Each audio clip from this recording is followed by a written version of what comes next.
You're listening to Today We Are Rich, an optimal living interview with Tim Sanders and Brian Johnson.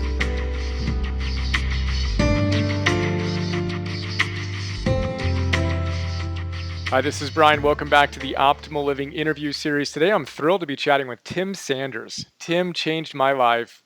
How long ago did you write Love is the Killer app, Tim? It was published on Valentine's Day 2002.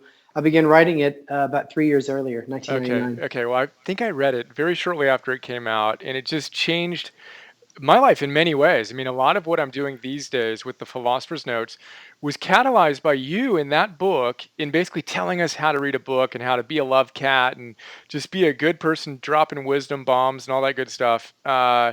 And so just loved Well, it. fantastic. Yeah, it's super cool. We connected for lunch, which I very much enjoyed. And then I loved your most recent book, which is a few years ago now. But Today We Are Rich, just packed with goodness. Appreciate you and your style, and I'm excited to unpack some of those ideas now. All right. Well, let's do it. So Today We Are Rich, subtitle, Harnessing the Power of Total Confidence. Let's just start with, what does it mean? You talk about forever kind of rich. What is that? Why should we care? And how does it directly impact our level of confidence? So, Dr. Stephen Covey Sr. once said that the abundance mentality comes from a deep sense of self-worth and the belief that there is enough to go around. And when I read that back in, I would say 1996, 1997, it awakened in me a philosophy that had been installed in my childhood by my grandmother, Billy. And what she taught me early on is that in our lives, there are two types of riches. There's the monetary, material richness, and it comes and goes. Sometimes we earn it, sometimes it's given to us, sometimes it's just luck. And the second kind of richness is a spiritual richness, a meaning, a sense of accomplishment, a sense of contribution. You have to earn that. It never comes by luck. And no one can take it away from you. And she instilled in me the idea that as I would grow up, we would define ourselves in part based on our richness. That would really drive our motivation. It would in turn create our self-image. And that I always have a choice. And the choice is to choose which kind of riches I pursue in my life. Accumulation of stuff or accumulation of merit. And that's been really important to me because in our life, there's so much you cannot control. But if you choose the right richness as the goal, you can control it 100%. So good. And you share so many great stories about your grandma. How do you pronounce her name? Is it just Billy? It's Billy. Yeah, it's Billy with an E on the end, which was Okay. kind of her real name was her God-given name, just joking. Willie Mae was her name.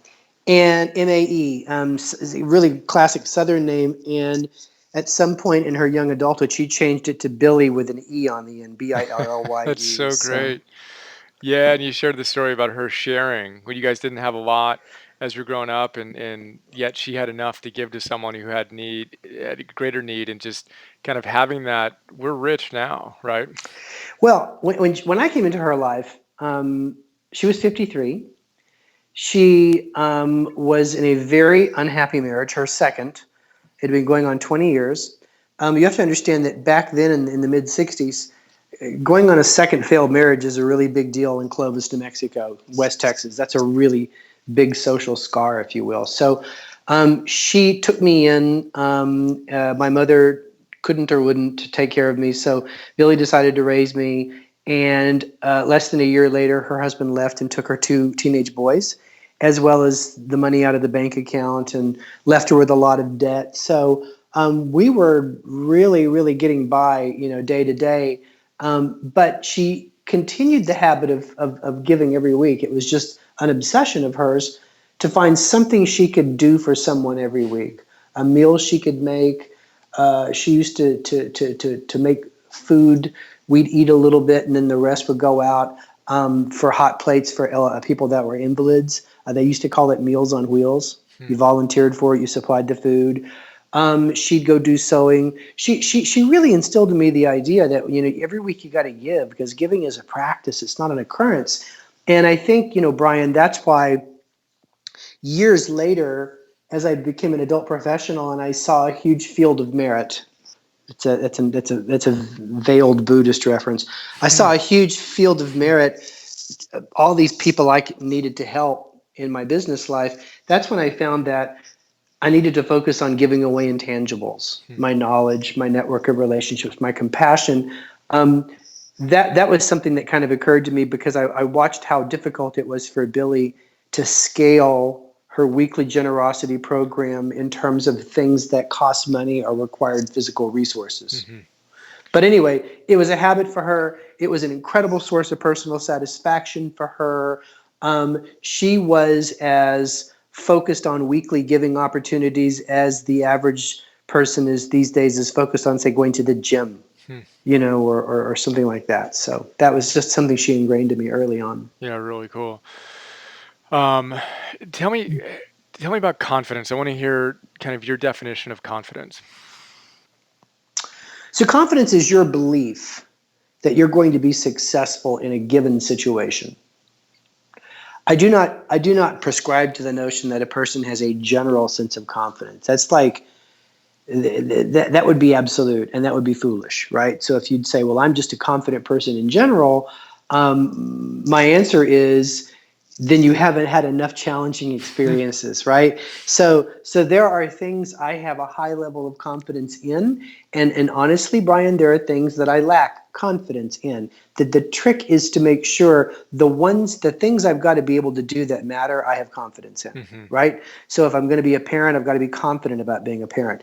And confidence is not just what we think we can do as an individual. I talk about this a lot in the book. We have confidence from three sources. We have confidence from within ourselves. So based on my knowledge, based on my skills, based on my character, based on my grit, I think I can do it. Then we gain confidence from our team. Whoever that team is, right? Team could be your family. Team could be the people that you work with. It could be your divisional team. So that's important too. And I believe it's really crucial that every day we review the quality of our team to instill in ourselves a team-based sense of confidence. And then the third place that we gain confidence is, let's just call it karma. If you're depending on your religious belief, you might say, well, I get it from God. I get it from Allah. I don't know, wherever you get it from, there is a greater power in the world that flows to justice and that which is right, ultimately. I've always had the belief, Brian, that when you see a bad guy that's highly successful, it's always the middle of his movie. The reality is the higher power always flows to that which is right and true. And it's important sometimes that when we've done everything we can, and as a leader, we've led our team to do everything that we can, if we're in the pursuit of the right and true, we need to have confidence, you might call that faith, that things will still work out. And the reason it's important to have confidence is because where confidence flows, performance follows. When you are confident, you free up that reptilian brain that is aware of time and space, and you can truly act in the moment. When you have confidence, you will attract other people to follow you and in turn build your team up, which, by the way, reinforces your sense of team-based confidence. And it's like a virtuous cycle. And that's just a few reasons that confidence is important. But, in the book, I document, over and over again that when a person lacks confidence, they stop being successful because success is not a destination. It is a direction. And that direction is forward. That's awesome. And when we lose the confidence, we start to go sideways.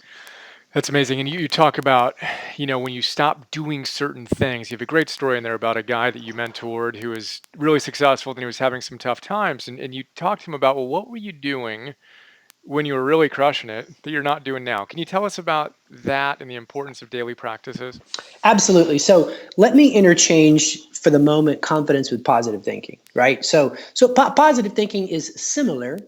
However, positive thinking is not challenge oriented like confidence is. Okay. So when I say I have the confidence to go in front of those 5,000 people and give a speech about whatever, that is very situation focused. When a person has a positive mental outlook, that means when I wake up today, I think good things are going to happen. But I'm going to interchange those two for a minute. Confidence or positive thinking, those aren't things that you prescribe to someone. You need to be more confident. You need to think more positive. That's like telling a person who's battling obesity, you need to just think skinny. It just doesn't work, okay? A person becomes confident because of lifestyle design. It is the stuff they put into their mind. It is the actions that they put out into the world, from the conversations to the tasks to the things we finish, that creates a feedback loop. Billy used to call it the good loop. When you're doing the right things and feeding your mind good stuff and giving to be rich, the world gives you really good feedback that you're getting it right. And as you get that feedback, you keep doing more of it. And again, I mentioned working out earlier. It is very similar to physical exercise, right? So when you do physical exercise, you look in the mirror and you say, hey, that's not bad. And you can all of a sudden, you can pick up a 30-pound jug of water and you can sprint, through the airport without losing your breath. Well, what does that cause you to do? Cause you go back to the gym and work out more, right? And that's how thinking works. So a person becomes confident because of how they live their life, the things they do each and every day, the things they put into their mind, the conversations that they lead, the tasks that they finish. So when I was growing up, I learned that if you keep doing these things every day, confidence becomes the output, not just the intention, if you will. Yep. So I had a friend, Eric, who I knew for years, and when I got to know him when I was still living in Dallas working for Mark Cuban, put us back in a place like 1996, 1997, 1998, he was working at another startup too. And he was an extremely confident guy. He and I had very similar lifestyle design. We read a lot of challenging books. We mentored a lot of local people about what we were learning about e-commerce and the World Wide Web. We regularly gave to help other people become more successful. We spent the weekends recovering from the busy week. There's just all these things we did a good job of doing that added up to our supreme level of confidence. Well, I got connected with him again after the dot-com crash, like around 2003, and he was really in the doldrums. And the reason why is because by then he'd moved on to Seattle and he was working at a leasing company, office leasing. You can imagine after the dot-com crash, his territory, which was Silicon Valley, San Francisco, was crushed. So the work was really hard. And as a result, he stopped doing all of those little things for himself that added up to his positive thinking. So he stopped reading books. Instead, he just read his inbox. He stopped giving. He just tried to survive. He helped people that he thought could help him back. It was just really, it just really disrupted his very careful personal growth habits. And so when I talked to him, that's what I asked him. I'm like, okay, what are you not doing today that you were doing back in the day, 5-6 years ago, when you were completely on top of the world? And that's where he said, reading really good books to keep me on current edge, mentoring people, networking people every single week, helping other people succeed, even if it had no return to me, playing with my kids on the weekend, going to the gym. I don't do any of those things anymore because I don't have time for it. And I explained to him, until you restore those habits, you will never regain that level of confidence, which you need to become a leader. And I remember, I don't think I put this in the book, I quoted him, obviously translated from French, Napoleon Bonaparte's theory on the leader's role. Napoleon often said and wrote that the leader's role is to define reality and then give hope. And you cannot do that if you do not believe that you and your team and your cause will ultimately be successful, right? No one follows a person who does not believe in himself. Amen. So good. And so much there. Daily practices. It's just such a good frame, right? Of what were you doing when you were on that you're not doing now. Love that. And it's, again, that's directly impacted me and something I share often. You mentioned a number of times in there reading great books. Can you tell us some of your favorite books? So dude, like that's like asking Beck. That's like asking Beck, what's your favorite record? You know what I mean? His head explodes because he's an encyclopedia of diverse and commercially successful records. But I tell you what, I usually am more in the moment, right? So it's funny. It's easier for me to tell you over the last 5 years, what books do I think are the ones that add the most value? So let me answer it, if you don't mind, that way. Love it. Okay. So recently, I would say that in no order of ranking, first of all, the book Multipliers by Liz Wiseman, Multipliers. Great book on how to be an effective manager. She posits the question, are you a multiplier or are you a diminisher? The multiplier stretches people to exceed their expectations. She desires to hire people that are smarter than her or that will leapfrog her, and she will report to them someday. That's a goal of hers. That's a way that she sees personal success. The diminisher, on the other hand, thinks that he's the smartest person and he's surrounded by a bunch of people with a fixed level of intelligence. He is the brain and they are the hands. He tries to motivate them by pressuring them, sometimes putting them against each other. And he's known as a hoarder of resources. And he's an empire builder, as she refers to it. So this is a book for the 70% of managers who fall in the diminisher category for whatever reason, to learn how to become a multiplier and dramatically improve performance. I love this book, and you can imagine I love the spirit of the book. Second book, Give and Take by Adam Grant. Another book that's very binary in its argument. There's two types of people in the world, givers and takers. And that givers are much more successful and much better leaders. And what I really liked about the book is he injects a little social science unconventional wisdom. So, for example, there's a couple of things he says that I really like. Like givers should shun the takers. And I've adopted that. And you see that in the pages of Today We Are Rich. I say that the takers, they spend every day plotting to take away what's left that the givers have to give. And so it's our job to organize people that have the abundance mentality, that have the generosity habit, that have the expectation that things are paid forward and not reciprocated. Those are the people, and only those are the people that we mentor. Those are the people that we connect with our networks. And so Adam builds on that and says what makes the world go round is reciprocity, and that's why the givers should shun the takers. There's nothing hypocritical about that. And by the way, the takers by design consume more than they put back. And they're not aware they're being shunned. And there is no downside because they have no respect for the giver. So anyway, great book. Great book. Love the book. Considered as a follow-up to Love is the Killer app, I would say. From a trend standpoint, I really like the Big Bang Disruption by Larry Downs. It was, I believe it was last year it came out. Larry Downs is the co-author of Unleashing the Killer app back in 1996. That blew my head off back then too. And it really introduced how the world was going to change based on ubiquitous connectivity. So the Big Bang Disruption explains how the world is going to change because of digitization, specifically of functions, not content. So when Nicholas Negroponte wrote Being Digital, in 1995, he was really focusing on content and information becoming digitized.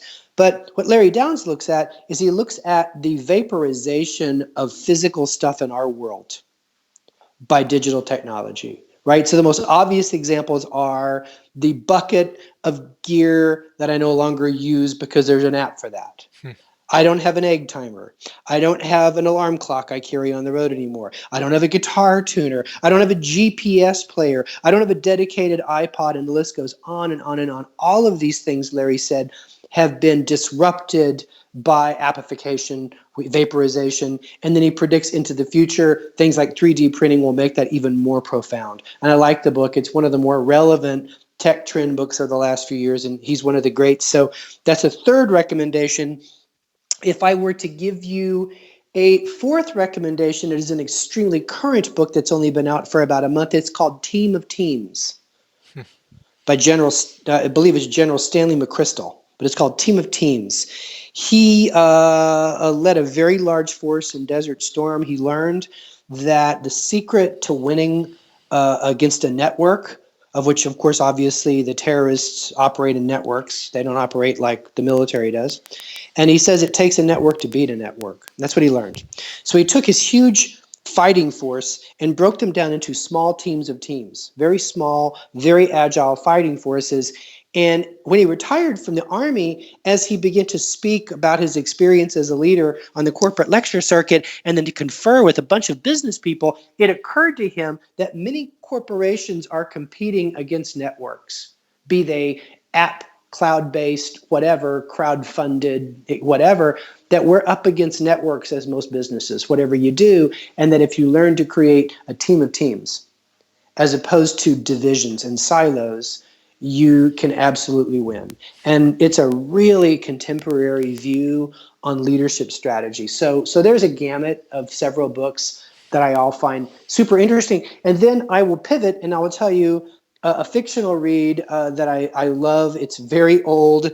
It's Dharma Bums by Jack Kerouac. I have to recommend that every fifth or sixth book you want to cleanse your palate by reading literature that helps you escape. It helps you retain your love of reading, which is really important. So recently on a vacation, I finally read Dharma Bums, and I just thought it was lovely. Lovely, lovely book.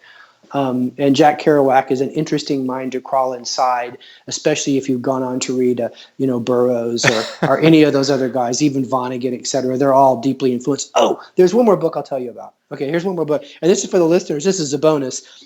This is a very obscure book, but I swear if you read it, you'll thank me later. It's a book by Lee Stringer, the poet from New York City, and Kurt Vonnegut, and it's called Like Shaking Hands with God. Have you heard about that book? I have not. It's a little book. It's basically a conversation the two had in front of a small audience at a bookstore in New York City 15 years ago that was recorded and transcribed. Wow. And Vonnegut is as good as ever. So Vonnegut talks about the idea that as a writer, you have to be a really good first date. And that in those moments when you're able to put to paper thoughts that capture others' imagination, the experience, he says, is like shaking hands with God. And my favorite two quotes from it, just to give you, there's so much good Vonnegut voice in it, and Lee Stringer's equally brilliant. Vonnegut says that we live in a world today where no one wants to read books, right? They want to watch 3D movies and they want to play video games and they want to do online video. They want to do anything but read books. He goes, so why do guys like you and I still write? And he goes, I write books because I know that there's someone out there that desperately needs to hear the following message. You are not alone. There's someone else in the world that has your perspective, and I am he. And that was such a powerful perspective. And I love that book. If you're an aspiring writer, you're an aspiring communicator of any type, go find Like Shaking Hands with God by Vonnegut and Stringer, and it's just brilliant. Nice. And like you said, we could go on that track for about a year or two, eh? Oh, So yeah. thank you for indulging, and thanks for the awesome cross section. Let's bring it back to you and your wisdom, and kind of the super practical. How do we optimize? And I want to hear your thoughts on. You talk obviously in the book a ton about feeding our minds and being a healthy thought nut. Why is it so important we get our minds right? So the content that you put into your mind becomes the fuel for your response system, be it physical, emotional, or spiritual. There's a really important book that was published in 1921 I read as a child by James Allen called As a Man Thinketh. And where a thought goes, action follows, and you cannot betray your thoughts. And he's right. I mean, if anyone listening wants to challenge this idea, do the following experiment. This is like the guy who ate Big Mac every day for 30 days and got sick. Here's what I tell you to do instead. Every day for 30 days, I want you to watch 2 hours of Fox News cable and 2 hours of CNBC cable, a balanced extremist, cable diet. Then online, I'd like you to read 30 minutes of Huffington Post, 30 minutes of InfoWars, and 30 minutes of TMZ. Then I want you to find the 12 most negative-minded people on your Facebook feed and create a private list to follow just their updates on Facebook. Do this for a week. And by Sunday, you will have a negative outlook on your own personal future. By Sunday, you will find that it's hard to get motivated to finish projects with any kind of pushback. By the end of Sunday, if you could record the things you'd say, you would find that you were passing this negativity infection off to every single person that comes into your life. That's the creeping crud of not editing what goes into your head. I really prescribe to this idea that we should be as judicious about what we put into our mind as what we put into our mouth, because it has equal impact on our life. And where it starts, Brian, is really three things. Number one, you got to take your morning back. Don't go online the first 45 minutes of your day. Take your life back. Once you log on to your email, once you log on to social networks, it's their conversation, not yours, right? So spend the first 45 minutes taking in slow food for the mind, reading a book, reading information that improves your ability to perform or help other people as confidence building material. Piece of advice number two, you need to kick negative forces out of your life. Whether it's negative people, I unfollow a lot of people that I have connected with on Facebook. I don't unfriend them, I unfollow them. I generally unfollow people who spout negativity, display extremism in an argumentative sort of way. They're overly promotional, if you will, etc. I'm not afraid to click that unfollow button and get out of that. And quite frankly, if you're a leader at a company, Chicken Little must fry. You got to get rid of those people inside your company that are poisoning other people's minds with an unrealistically negative attitude about the future.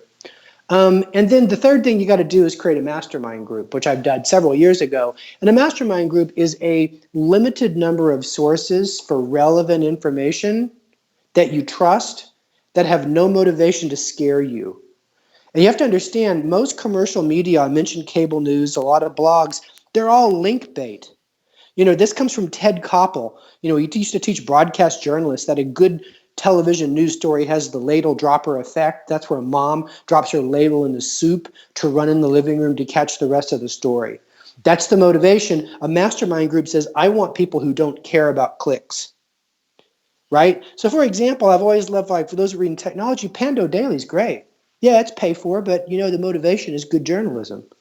So you want to create a mastermind group to limit your sources of information so you can kind of purify the way that you educate yourself and prepare yourself to deal with the world. You do those things, you're absolutely going to not only have more confidence, you're going to produce more and you're going to have more energy. Love it. I'm feeling it. In that study, or that little 1 week experiment, is just so true and so nuts. And Kelly McGonigal, one of my favorite new books, The Upside of Stress. I don't know if you've checked that one out yet, but so good. And she says the number one way to predict someone's fear and anxiety levels is to count the number of hours they watch TV talk. Mm-hmm. It's Oh, crazy. TV talk is, again, it's bad, but I mean, what we're seeing right now in the digital domain is a similar version of this, but I think it's even more disastrous. And it's link bait. Huh. Link bait is a headline that said she was a really good person, and when this happened, all she could do was cry in a corner, and you have to click on it, right? You to what happened, and you click, and it's Upworthy or one of those guys. Mark Cuban said something a few years ago, and I've done research on this. He's right. Headline porn will make you stupid. Hmm. So it conditions us to lower the level of intellectual requirement and deduction, and to raise the expectation that everything is going to be immediately gratifying. That we will only click on, view, and consume that which makes an unbelievably high-level promise. Mm-hmm. And so when you look at Facebook, you just see a lot of link bait. And when you look at a lot of content that's being pushed out on the web, even from Yahoo and other places, it's just all link bait, and it's really bad for you. And I'm not saying it's bad for you when you click on it, but it's retraining your brain to be dumber. And to be more easily influenced and to be pushed around by clever people that spend more time writing the headline than they do writing the body copy. Mm-hmm. It's amazing. And that dovetails into one of the other ideas I wanted to touch on.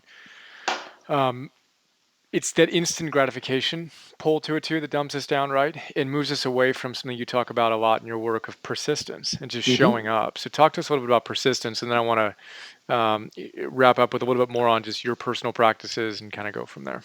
So life isn't always fun. The work isn't always fun, but persistence comes from being able to see beyond the horizon of effort the results of our labor.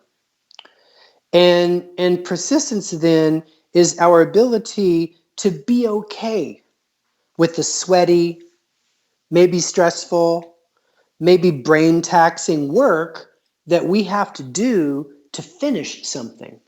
Because nothing gives you more confidence than finishing what you start. If you want to change your self image, just fail to finish 4 or 5 things and let a bunch of people down. They don't even have to say anything to you. Your subconscious will tell you you are a loser. I'm showing an L right on my forehead as I say this. Your subconscious knows when you don't finish what you start.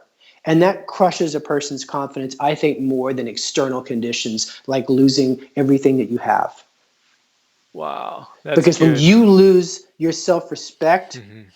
you lose your structural integrity and you can't finish. So I tell people, if you want to improve your level of self confidence, go finish something really hard you promised you were going to do.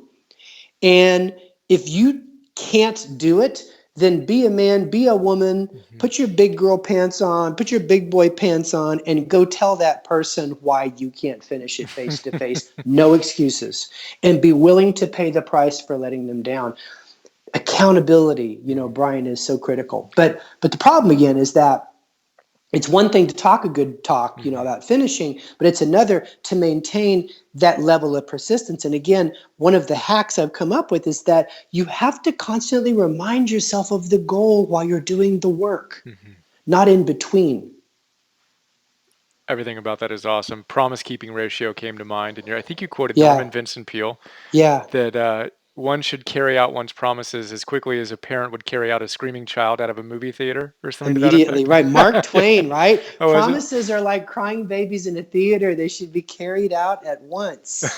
It's so good. And Yeah. So we'll give a little hack here before we wrap. So here's the little hack. When you're in a meeting with someone and you got your let's say you still take notes in a notebook, which I do. The first page of our notes, I fold in half. I fold it in vertically in half where it reveals the back of the first page. And on that little half page, that's called promises.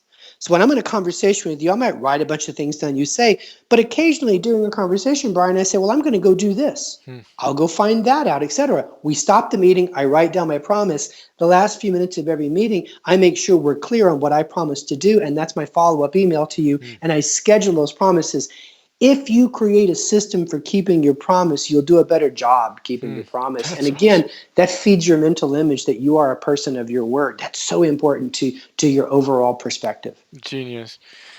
That's good. So then I'd like to wrap with two questions. One, your personal practices. We've talked about a lot of them, but just if you can touch on what do you do day in and day out to stay plugged in? Big part of my work, as you know, is that those fundamentals of optimizing our lives. So I'd love to hear what you do, and then I'll have one final thought. I spring out of bed. I drink a glass of warm lemon water that my wife Jacqueline makes for both of us every morning. I take my dog and we walk for 15 to 20 minutes and I rehearse the coming day. That way I've been up 30 minutes or 40 minutes. I come back in the house, I sit down, I read for another 15 minutes, but not online. And then I face the world. And that little 45-minute hour period is rocket fuel for me. So that's piece number one. Piece number two is that I'm always in the middle of reading a book. And I'm at the pace of maybe 3/4 of a book, or yeah, let's say like a couple of books a month that I read cover to cover. I'm currently in a writing project, so that's wrapped me up. I've probably read, no exaggeration, Brian, 100 books in the last 6 months on innovation, collaboration, creativity. So I've been a little bit of a binge on that. But generally, my advice is to always be reading a book. And here's the last thing. Every week, there needs to be a moment of mentorship. usually a half hour or more. I was just doing it earlier before I did a podcast with you. And these are private things, so I'm not going to try to be a humble brag and say I'd accomplish this for that person. That's not the point of it. Every week you have an opportunity as the mentor to give a gift to the hero who's going somewhere but just a little bit too fast. And she needs what you have as knowledge to get to the next stage of her journey. And I do that, and I'm telling you every single week. If I don't do it every single week, it's like I'm spiritually thirsty. I find myself grasping for an opportunity by Friday. So that's been a really important part of optimizing my life, because it kind of brings us full circle here.